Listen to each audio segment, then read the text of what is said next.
Iwan ko na po kayo, Nay. Hindi na. Bitawa mo yan. Ako, bitawa mo yan. Ako, madudumihan. Halika dito, halika dito. Ang trabaho mo ay maging estudyante. Ako nang bahala dito dahil ito ang trabaho ko. Maging basurera. Okay?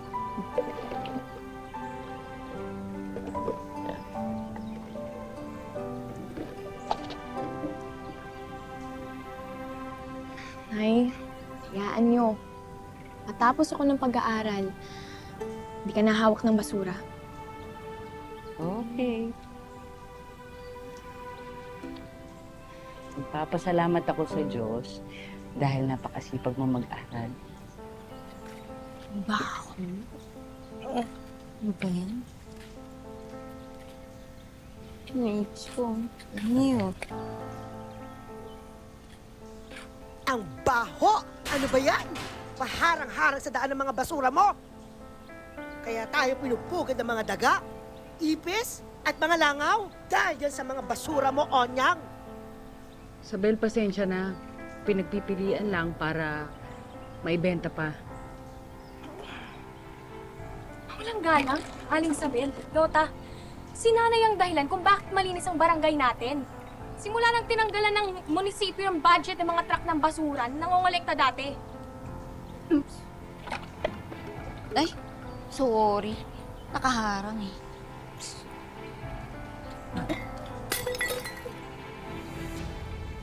Pagpasensya mo na lang. Ba't nga pinagdadasal na lang natin yung mga yun? Oo nga pala, diligan mo yung papaya natin ha. Kita mo may bunga na, oo. Pwede natin ulamin mamayang gabi yan.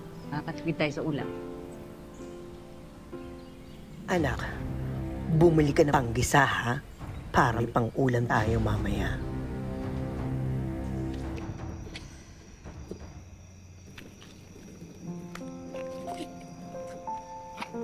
Urok mo na lang.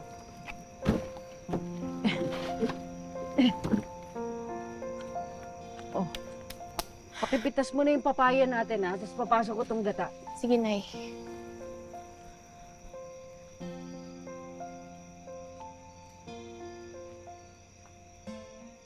Nay! Nay! Wala na po yung bunga dito ng papaya. Maliit na lang yun nandito.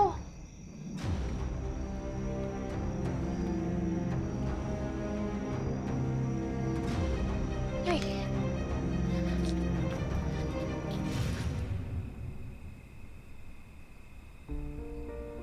Uy, ginisang papaya! Paborito ko yan! Libre lang yan. O, kumain na kayo. Hindi yan libre. Nakaw yan. Hoy, Onyang! Anong sinasabi mo?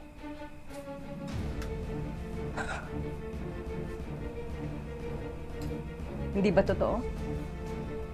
Yung papaya na kakainin ninyo, galing yan sa puno na nakatanim sa loob ng bakuran natin. Huwag mo pagmamalakihan. Oo, ang puno nasa tapat ng bahay mo. Pero ang bunga nasa tapat ng bahay ko. Eh, dapat lang naman makinabang kami sa papaya. Magsialis kayo! Layas! Huwag kayong babalik dito! Ang kapal na mukha nyo! Nay, dapat hindi kayo pumapayag na tinatrato kayo ng ganun. Hayaan mo sila. Papasadyos ko na sila. Naniniwala ako ng mga taong ganyang kasasama. Parang basura rin yan. Kung anong tinapon nila, bumabalik din yun sa kanila.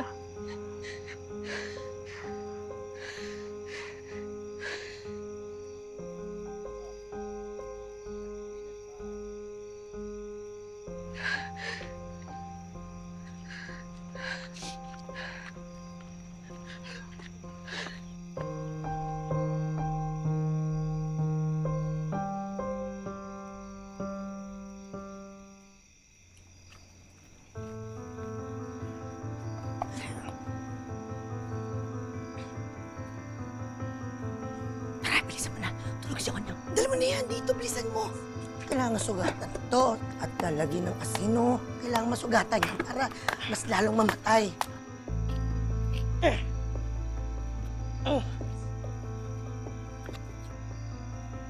Parang may hukay pa yata ako. Ha? Ano ito? Ano yan? Sandali, kamaingay.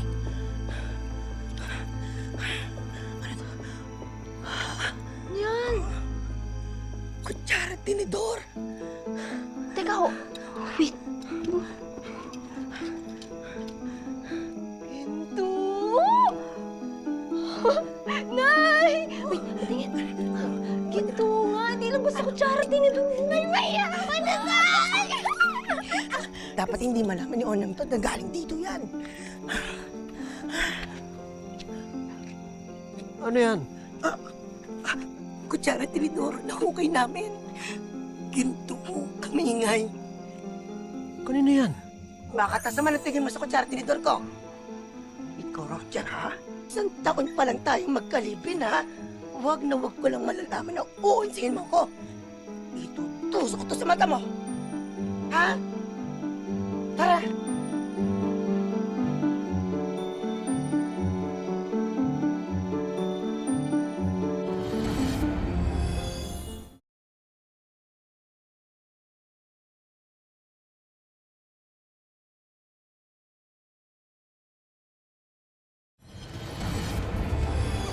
Oh, mga kapitbahay, pumunta kayo lahat dito at may sasabihin ako importante. Alam niyo ba, aalis na kami dito sa lugar ng anak ko. Dahil mayaman na kami. Nakikita niyo to? Itong kutsara at tinidor kong mawakan. Ginto ito.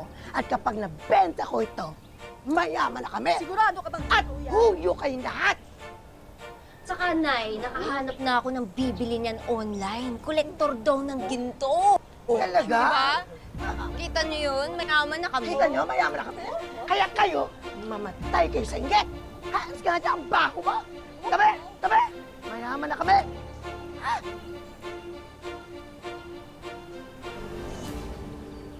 Ganun, Nay. Sino pa masasamang ugali sila pa yung sinaswerte?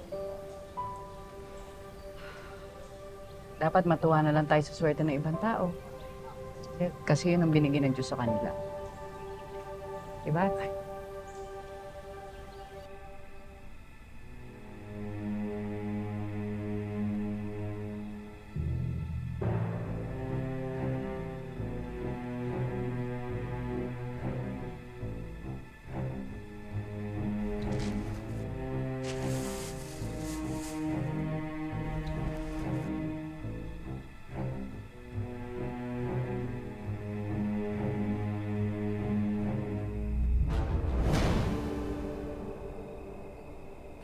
Yes! Kaya ko yan. Nay! Nay! Ah, Nay, pupunta na raw dito yung interesado bumili ng mga ginto natin, oh, para makita niyo sa personal. Nay, ano yan? inom tayo. Ang dami niyong inutang. Pagkain, alak. Eh, wala pa naman sa atin yung pera. Yan na naman, iuutang na naman kayo ng uutang. At saka, Kahit ano, kaya kong utangin. Kaya tara, mag-celebrate tayo. Inom tayo. Upo ka dito. Inom tayo. Cheers! Cheers! Inom tayo. Roger. Mahal. Mm. Saan mo ba tinago yung mga ginto? Oh, siyempre, ako lang nakakaalam nun. Hindi nyo makikita yon. basta gusto ko bagong safe. Basta ako, gusto kong magkaroon ng magandang bahay. Gusto ko motor. Pero big bike. Oh. Kuha lang ako, ha? Cheers! Cheers! Anak, inom tayo. Ayun, dami ko kayo. Hindi naman ako umiinom. Sige na, sumama na ako. Uy! Uy! Dami kong pera. Nakabahay ako.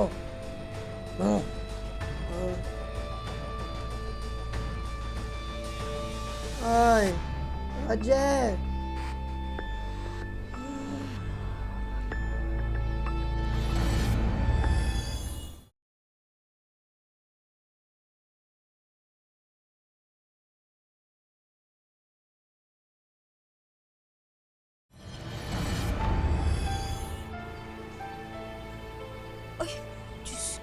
ba naman dito ang kalang?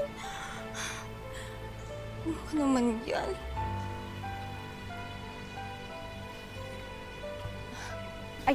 Ano po? Basura ho! Kolektahin na Ay, namin! maraming salamat. Ano mo yun, Tex?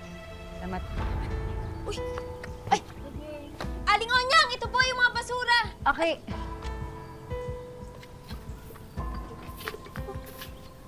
Ano mo na?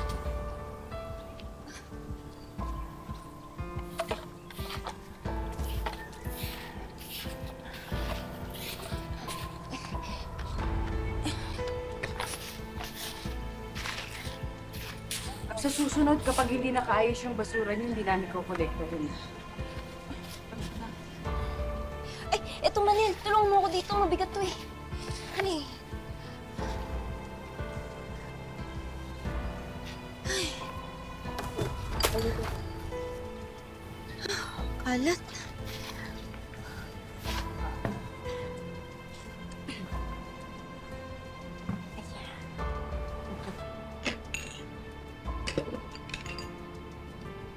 Anong oras na ba? Tanghali na po, mahal na Reyna. Ba't ka naglilinis? Eh, sino po pong maglilinis? Kundi ako. Yan. Ayun na. Pagbukat. Wala na ata. Nasaan na naman ito? Ay, tinapon ko na po yan. Ano? Tinapon mo? Bakit mo tinapon? Dito ko tinago yung ginto at binalot ko ng tuwalya, nilagay ko sa ilalim. Eh, bakit dyan niyo po nilagay? Para hindi nga pag-interesa na magnanakaw. Eh, paano po yan nakolekta ni Aling Onyang at saka Manil yung mga basura eh? Nay, Nasa sila? baka po nandun, sa tambakan. Naku, tara! Papunin natin, punta natin yung mag-inang basura na yun. Tara na!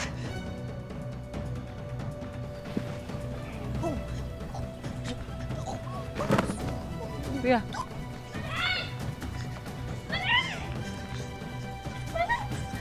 Yung basura! Ano yan? Nasaan yung basura? Nasaan yung basura? Yung na-kolekta namin, nasa tambakan, nandun. Oo! Nandun yung mga nahukay namin mga ginto. Nasaan ang mga basura? Halika dito. Nasaan yung basura? Tarong ba sa akin? Hanapin nyo. Hanapin yung ginto. Hanapin nyo! Wala naman kami nakita kanina eh. Hanapin mo na dyan lang yun. Di ba ikaw pa nga nagbitbit noon? Mabigat! Oo, dyan yung ginto! Basta hanapin nyo! Hanapin nyo! Nandyan lang yun! Sabi, Hanapin wala niyo! nga kaming nakita. Ano bang pinaglagyan ninyo? Anong kulay? Basta nandyan yun! Nakalagay lang yun sa tuwalya! Hanapin nyo! Tandaan nyo, hindi pwede mawala yun. Hanapin yung basura. Hindi kayo titigil. Aray! Yan! Hindi nyo nahanap yan! Hanapin nyo, Onyag! Manel! Wala nga Hanapin kaming nyo! napansin eh. Babayaran ko kayo! Hindi pwede, hindi mawala yun! Hanapin Ano nyo! ba? Teka lang! Ano ba talagang balak nyo, ha? Halungayin namin lahat ng basura dito, ay kayo naman may kasalanan na nilagay yung mga importanteng gamit nyo sa basurahan! Sabel, maniwala ka. Wala nga kami nakitang ginto. Wala! O pinag-interesan nyo! Ha? Mahirap lang kami. Pero hindi ko maa-attempt na pakainin ng anak ko ng galing sa nakaw! Hoy! Kung ang babaya, sinuwapang mo! Ginto ba kaya? Ha? Ha? Ha? Ha? Ano? Tagal na ako nagtitimpi sa Ano? Tama ko! Aray ka! Ilabas mo! Ilabas mo! Aginto ka! Ilabas mo!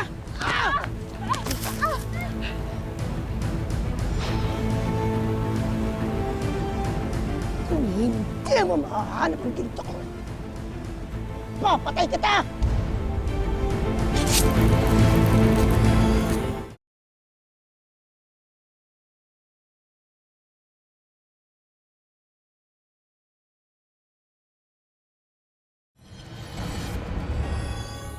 Balik ko ang ginto ko! Hoy! Hoy! Hoy! Hoy! Sabel! Sabel! Sabel! Nakita namin ang pangyayari, ha? Kayo nag-umpisa ng bulsa mag-ina. Kuya Barangay! Patulong kami! Nandiyan sa barangay Tomato! Dali! Talon! Sila po, silang mag-ina. Ito, Tomato! Sila ba? Oo, yan. Ito. Bitawan niyo ako! Bitawan niyo ako! Bitawan niyo ako! Kayo! Magkakasabot Ilabas niyo ang ginto ko! Bitawan niyo ako! Sa barangay magpaliwanag! Ilabas niyo ang ginto ko! Ninakaw niyo ang ginto ko! Bitawan mo ako! Ilabas niyo ang ginto ko! Magnanakaw kayo! Dok, magkano po ba yung itinurok niyo sa akin? Kasi po...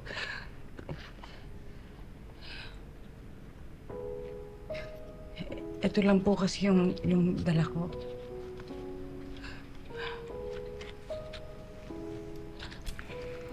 Nay, mahalaga. Ligtas ka na sa tita mo.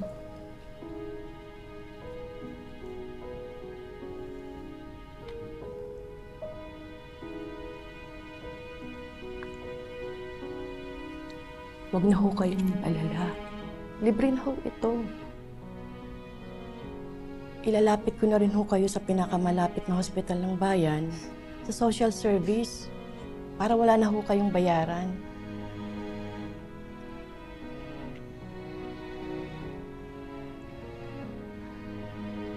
Kung gusto nyo, ipapasok ko na rin kayo ng trabaho doon sa hospital. May libreng scholarship din doon at pwede kitang ilapit doon. Maraming salamat po, Dok. Maraming salamat.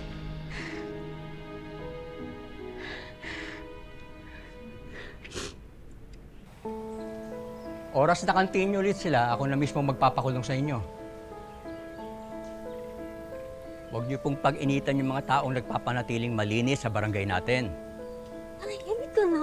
Baka diretso ka pa sa kulungan. Tara na, tara na!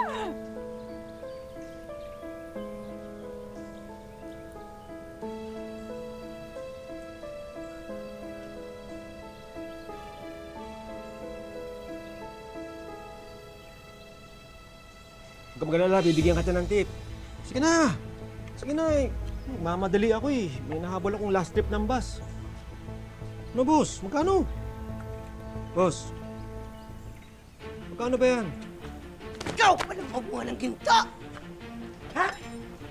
Ha? Ikaw pala kumuha ng mga ginto namin! Ano yan? Akin na! Yan! Ako na magbebenta nito mga ginto. Para patas ng partihan nating tatlo. Ah, Kapal na mukha mong partihan! Eh, yung ginto na yan, kami naghukay ng anak kong yan, si Lota! Aka na yan, ako na magbibenta! Aka na! Magkano ito? Magkano? Ako magbibenta. Bigyan mo sa akin ng bayad.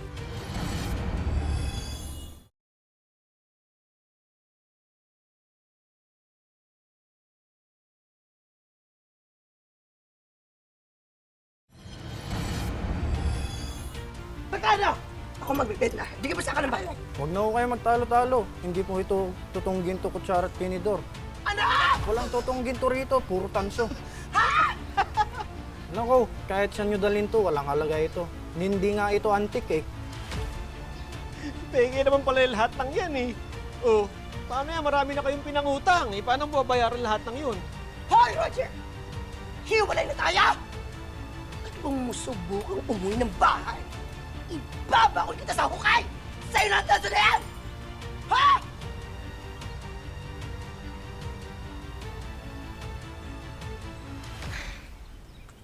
Ito na po ang simula ng bago nating buhay, Nay. Salamat din po sa bagong trabaho niyo sa ospital. Makakalipat na tayo ng mas maayos na tirahan. Napakabuti talaga ng Diyos, no? At nabiyayaan tayong mga maliliit. Napakaswerte pa rin talaga natin. No?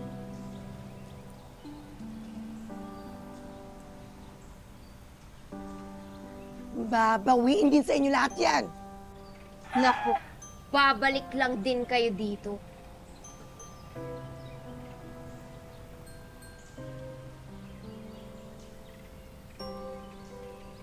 Kahit saan kami mapadpad mag-ina, basta't magkasama kaming dalawa, okay lang kami. Ang importante ay hindi kami maging katulad ninyong dalawa na walang ginawa kundi manghamak ng tao. Pagdarasal ko na lang kayong dalawa. At huwag kayong mag-alala, hindi naman kami babalik dito eh. At itong papaya na to, sa inyo na lang.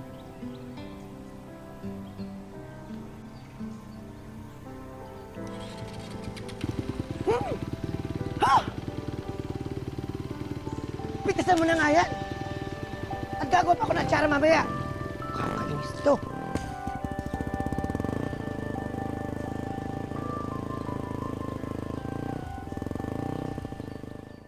Nang dahil sa pera, may mga taong katulad ni Isabel na handang itapo na parang basura ang pagpapahalaga nila sa kapwa. Sana ay tularan po natin si Onyang na sa kabila ng paghihikahos ay piniling maging mabuting tao. Tandaan natin na hindi madadala sa hukay ang pera. Pero maalala tayo ng lahat para sa kabutihang nagawa natin sa iba. Totoo ang kasabihang may pera sa basura. Para sa 46 anyos na si Ferdinand o Tatay Ferdy. Makabaliktad sikmura sa iba ang pangangalakal pero ito ang bumubuhay sa kanyang pamilya. Kasi nung talagang malit pa ako, ginagawa po namin na nagbabasura na lang, nagsasako. Nakakarating po kami ng Laguna, San Pedro para lang po sa kalakal. Nasubukan daw ni Tatay Ferdy mamasukan sa pabrika, pero nalayo siya sa pamilya nang dahil dito. Kaya binalikan na lang niya ang hanap buhay na nakasanayan. Maliit man daw ang kita, mas masaya rito si Tatay Ferdy dahil araw-araw siyang nakakauwi sa pamilya. Sa araw-araw niya na pagpupursige, hindi niya hinahayaan na mawalan kami ng bigas sa araw-araw. Yung parang mas hinihigitan pa niya yung kinikita niya noon sa pabrika sa pangangalakal niya ngayon. Patunay siya na ang pangangalakal kayang makapagpaaral sa mga anak. Hanggang kung kailan ko kayang maghanap buhay ako para sa kanila. Patunay rin si Tatay Ferdy na hindi kailangan maging mayaman para maging matulungin sa kapwa. Minsan, pag may mga sobra siya na kalakal, na hindi niya na kayang itulak, ibinibigay niya na sa kapwa, magbubutin niya. Pagka kumita siya, kumita din yung mga kaibigan niya. Paano naman kaya siya natutulungan ng ibang tao? Walang iba kundi sa paglalike at pag-share ng kanyang mga video. Tama ang narinig nyo, ang masipag na basurero, abay, content creator din. Gandang tanghali mga kasuki. May nababasa ako na good job, may dami natutuwa, tuloy mo lang. Malay mo, ayan, dyan na yung yung pag-asenso mo. Dito, kakolab ni Tatay Ferdy ang bunsong anak na si Cassandra na siyang nag-e-edit at nagvo-voice over para sa kanya. Kahit ano pong gusto ko, kung ano pong pangangailangan ko, nabibigay niya po kahit ganun po yung trabaho niya. Kaya po mahal na mahal ko po yung papa ko kahit ganyan lang po yung trabaho niya. Hindi ko po kinakaya. Pumayag kaya ang bibong content creator kung yayayain ko rin siya ng collab? Hello! Nako, kumusta po? Welcome sa wish ko lang. Oo. Bakit? Hindi po kasi alam na mangyayari katong ganito Kala ko lang po kasi sa TV ko lang po mapapanood Sige na nga kuya, pwedeng panood naman ng mga video nyo. Bale-bebelo lang onte, magpapahinga para mamaya makapagtulak po tayo hanggang dyan shop. Gusto ko malaman sa inyo, bakit nyo po naisipan yung mag-vlog? Kahit ganun po yung hanap buhay ko, naging masaya po ako na ginagawa ko po yun. Siyempre, Para lang sa pamilya ko. kasi marangal naman na trabaho ang ginagawa nyo. At ano yung mahalagang leksyon na natutunan nyo dito sa Yung talaga, paghihirap? yung hirap at pagod talaga. Kaya nagpursige pa ako kahit ganito lang po yung hanap buhay ko. Hindi ko mapabayaan yung pamilya ko. Meron ho tayong hinandang mga konting sorpresa po para sa inyo. Samahan nyo ako. Ha? Sabay-sabay natin puntahan. Ay. Para sa inyo yan, Kuya Ferdy. Ito lahat.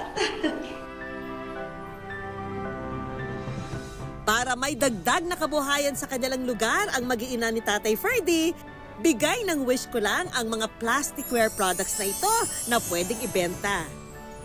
Kasama na rin itong dishwashing at liquid detergent business package na may kasama pang washing machine. Sagot na rin namin ang kanilang grocery supplies.